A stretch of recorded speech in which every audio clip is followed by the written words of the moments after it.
I just got these brushes in the mail and I am going to check them out and see how they are. So they came in this little plastic bag. I'm going to go ahead and dump them out of the bag. And they have the little plastic surrounds to protect the brushes. So I'm going to go ahead and take those off. And I wanted just to see how they are on this piece of Arches watercolor paper. I'm going to try out each one just to see how they do holding water. So they are a little bit stiff as I take them out, which is definitely not uncommon. I kind of like to just use my fingers to soften the brushes a little bit. They definitely are feeling smooth. They don't have hairs that are falling out when I do this, so that's a good sign.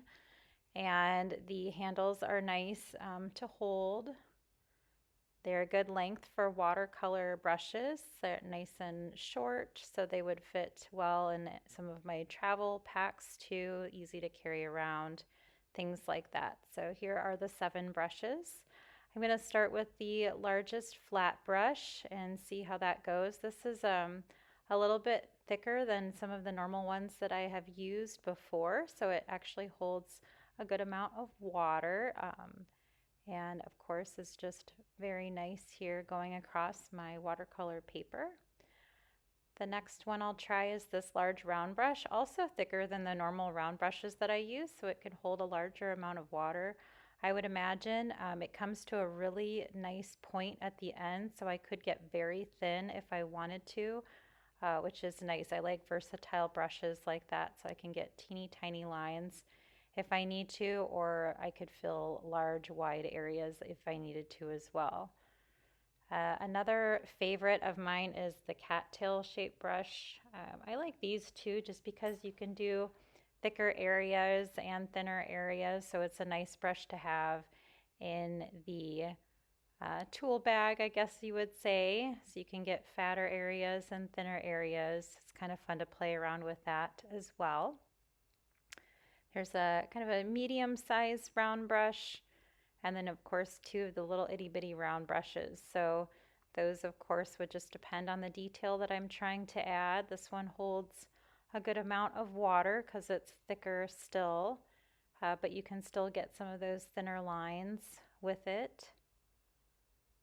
And then the last 2, of course, are quite small, so I can get really fine detail. I also have a little flat brush here that is nice for, some of the straighter details, the straight lines. I use this for bricks usually or for straighter edges. So it's nice to have a smaller flat brush too for some of those little details. And then here are the 2 small round brushes. So overall, I would say it's a nice set of brushes. I have only seen 1 hair come out so far. Otherwise, they've been good about shedding or not shedding, I guess you would say. The handles are nice to hold. I like that they're a little bit wider at the bottom.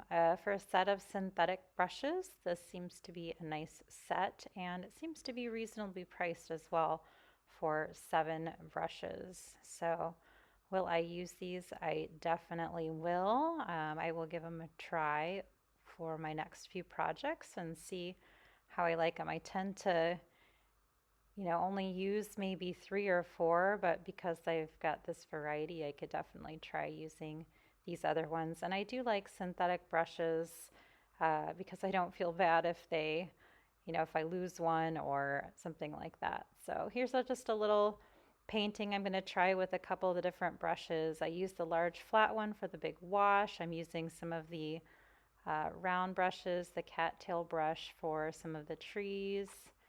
Then I'm working into some of the smaller brushes as I get closer to get a little bit more detail and just to kind of play around with the different brushes and things that I can do. So use one of the real thin ones here to add these little birds at the very end.